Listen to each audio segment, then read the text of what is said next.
بسم اللہ الرحمن الرحیم نحمدہ و نصلی علی رسولہ الکریم اما بعد اعوذ باللہ من الشیطان الرجیم بسم اللہ الرحمن الرحیم قال اللہ سبحانہ و تعالی ربنا اغفر لنا ولاخواننا الذین سبقونا بالایمان ولا تجعل فی قلوبنا غلا للذین آمنوا ربنا انک رؤوف رحیم۔ ایصال ثواب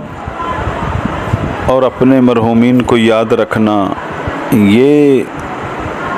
بہت بڑی اہم بات ہے، کیونکہ دنیا سے جو چلے جاتے ہیں والدین ہیں، اعزاء و اقربا ہیں، ان سے تعلق ٹوٹ نہیں جاتا انسان کا، وہ عالم برزخ میں چلے گئے ہیں، وہ دنیا کے زیادہ قریب ہیں اور عالم حشر سے دور ہیں وہ، اس لیے ان کو اس کا ایصال ثواب جو ہم کرتے ہیں ان کو اجر پہنچتا ہے۔ اگر وہ گناہ گار ہیں تو ان کو گناہ معاف ہوتے ہیں، اور اگر گناہ ان کے معاف ہو گئے ہیں تو اللہ تعالیٰ اس ایصال ثواب کی برکت سے ان کے درجات میں بلندیاں عطا فرماتے ہیں۔ ایک روایت کے اندر آتا ہے جو آدمی فجر کی نماز کے بعد 12 دفعہ سورہ اخلاص پڑھتا ہے، یعنی قل هو اللہ پڑھتا ہے، تو اللہ تبارک و تعالیٰ اس کو 4 قرآن شریف کا ثواب عطا فرماتے ہیں۔ تو بیٹھا بیٹھا کیا کرے، ان کا ایصال ثواب کر دے، اپنے والدین کو کر دے، اپنے اعزاء و اقربا کو کر دے، بلکہ بقول حضرت امام راضی رحمہ اللہ کہ ساری امت کو ایصال ثواب کرنا چاہیے، اس لیے انہیں اپنی تفسیر کو جب مکمل کیا ہے تو ساری امت مسلمہ کے لیے اس کو صدقہ جاریہ کیا اس کو، اور انشاءاللہ جو بندہ ایصال ثواب کر کے جائے گا اللہ تعالیٰ اس کے کاموں میں آسانی عطا فرمائیں گے۔ فجر کی نماز کے بعد دوبارہ سنیں غور سے اس بات کو، جو آدمی فجر کی نماز کے بعد 12 دفعہ سورہ اخلاص قل هو اللہ شریف پڑھتا ہے تو اس کو 4 قرآن شریف کا ثواب ہے،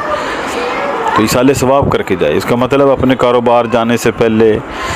اپنے دفتر جانے سے پہلے، اپنے معاملات شروع کرنے سے پہلے اس نے ایصال ثواب کیا ہے، اور جب وہ ان مرحومین تک پہنچتا ہے وہ بڑے خوش ہوتے ہیں، اللہ ان کے درجوں میں بلندی عطا فرماتے ہیں، اللہ ان کے گناہوں کو معاف کرتے ہیں۔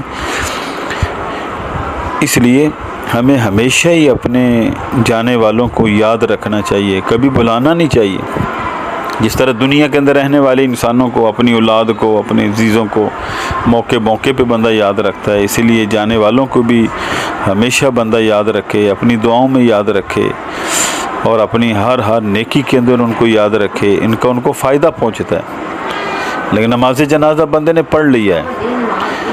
اب اندازہ کرے بندہ تو مر گیا ہے، لیکن نماز جنازہ ہے کیا چیز؟ یہ تو دعا ہے، یہ سفارش ہے، اللہ کے سامنے دعا ہے، یا اللہ تو ہمارے زندوں کی بخشش کر دے، ہمارے مردوں کی بخشش کر دے،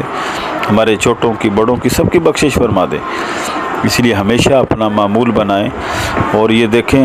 کتنی آسان بات ہے، جو ناظرہ قرآن شریف بھی نہیں پڑھا ہوا ہے، قل هو اللہ شریف اس کو بھی آتی ہے، اس لیے اپنے معمول کے اندر ہم رکھیں کہ ہر فجر کی نماز کے بعد بندہ 12 دفعہ قل شریف پڑھ کے اپنے مرحومین کو اس کا ایصال ثواب کرتا رہے، پھر انشاءاللہ اس کو نور نصیب ہوگا۔ جیسے ہم اپنے جانے والوں کو یاد رکھیں گے تو ہمیں بھی آنے والی نسلیں ہمیں یاد رکھیں گے انشاءاللہ، اور یہ تعلق ٹوٹنا نہیں چاہیے۔ اور ایک فائدہ یہ اس کا ہوتا ہے کہ جب بندہ قبرستان میں جاتا ہے، اور جمعے کے دن والدین کی قبر کی زیارت کرنا یہ بھی سنت ہے، تو جب ہم ان کو یاد کرتے ہیں، قبروں والوں کو یاد کرتے ہیں، تو بندے کو اپنا عالم برزخ یاد آتا ہے، آخرت یاد آتی ہے، اور یہاں کا مسافر ہونا یاد آتا ہے، اور یہاں سے جانا بندے کو یاد آتا ہے کہ میں نے بھی ایک دن جانا، انا للہ و انا الیہ راجعون۔ تو لہٰذا ہم اپنا معمول بنائیں، چھوٹے بچوں کو بھی معمول بنوائیں، اور خود بھی اس میں ہم یعنی ایصال ثواب کی طرف توجہ کریں۔ اللہ عمل کی توفیق عطا فرمائے۔